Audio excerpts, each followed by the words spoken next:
আসসালামু আলাইকুম ভিউয়ার্স। একদম শর্টকাট ভাবে আপনাদের সাথে শেয়ার করতে চলে এসেছি গরুর মাংসের কালাভুনা। এত সহজভাবে হয়তো কেউ আপনাদের কখনোই দেখায় নাই। আর এটা টেস্টের ব্যাপারে বলার কিচ্ছু নাই, আপনারা বাসায় জাস্ট একবার রান্না করে দেখবেন। এটার যে টেস্ট মানে জাস্ট ওয়াও, অসম্ভব মজার এই রান্নাটা আমি আপনাদের সাথে খুব ইজিলি কিভাবে শেয়ার করা যায় ভেবে ভেবে সেটাই রেসিপিটা আপনাদের জন্য নিয়ে এসেছি এবং শেয়ার করব। তাহলে চলেন কথা না বাড়িয়ে এখন একটা আমরা সিক্রেট মশলা তৈরি করে নিই। তার জন্য নিয়েছি কালো জিরা হাফ চা চামচ, আর নিয়েছি হচ্ছে এটা কিন্তু আমি 1 কেজি গরুর মাংসের জন্য করেছি, 1 কেজির একটু কম। তো আমি সেই পরিমাণে মশলাটা দিয়েছি, আপনারা কিন্তু আপনাদের পরিমাণ অনুযায়ী দিবেন। আর দিয়েছি 1 চামচ পরিমাণে জিরা, লবঙ্গ দিয়েছি 5-7টার মতো, আর দিয়েছি দারচিনি। সো এইটাও এই তো হয়ে গেছে। আর আমাদের সেরকম কোনো ভারী কোনো কিছু লাগবে না। তো এইটা দিয়ে আমরা হচ্ছে এটাকে গ্রাইন্ডারে ভালো করে একটু ঘুরিয়ে নিয়েছি আর কি। মশলাটাকে একদম সুন্দরভাবে গুঁড়ো করে নিয়েছি। এখানে দিয়ে দিলাম একটা স্টার মশলা, আর এখানে দিয়ে দিলাম হচ্ছে হাফ কাপ পরিমাণে পেঁয়াজ বাটা।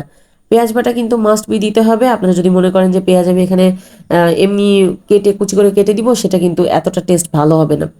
তো দিয়ে দিচ্ছি এক এক চামচ পরিমাণে হচ্ছে ধনিয়া গুঁড়া, আর দিয়ে দিচ্ছি মরিচের গুঁড়া। এগুলা কিন্তু আপনাদের টেস্ট অনুযায়ী আপনারা একটু বাড়িয়ে কমিয়ে দিতে পারেন, কোনো সমস্যা নেই। আর এই মাংসটা কিন্তু হচ্ছে আপনার একটু ঝাল ঝাল খেতে বেশি ভালো লাগে। তো তারপরে এখন আমি দিয়ে দিলাম যে এই মশলাটা এই যে একটু আগে গুঁড়া করে রাখলাম সেটা আর কি, পুরোটাই আমি দিয়ে দিয়েছি। তারপরে এখানে দিয়ে দিলাম আদা বাটা রসুন বাটা। এই আদা রসুন আমার একসাথে করা ছিল, তাই আমি সেই পরিমাণ মতো 2 চামচ দিয়ে দিয়েছি। তো আর তারপরে দিয়ে দিলাম হচ্ছে তেজপাতা। এখন এগুলোকে দেওয়ার পরে এখন এর মধ্যে দিয়ে দিব হচ্ছে সয়া সস। সয়া সসটা দিয়ে তারপরে অ্যাড করে দিব পরিমাণ মতো লবণ। লবণটা আপনাদের যে যার টেস্ট অনুযায়ী বাড়িয়ে কমিয়ে নেবেন, কোনো সমস্যা নেই। আর সয়া সসটা কিন্তু এখানে দিতেই হবে।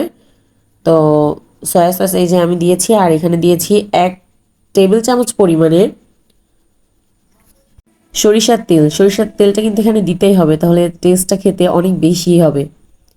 তো তারপরে হচ্ছে এখানে আমি দিয়ে দিচ্ছি একটু পানি, ভালো করে আগে খুব সুন্দর করে মাখিয়ে নিয়ে তারপরে দিয়ে দিচ্ছি এখানে হাফ কাপের একটু বেশি, 1 কাপের একটু কম পানি।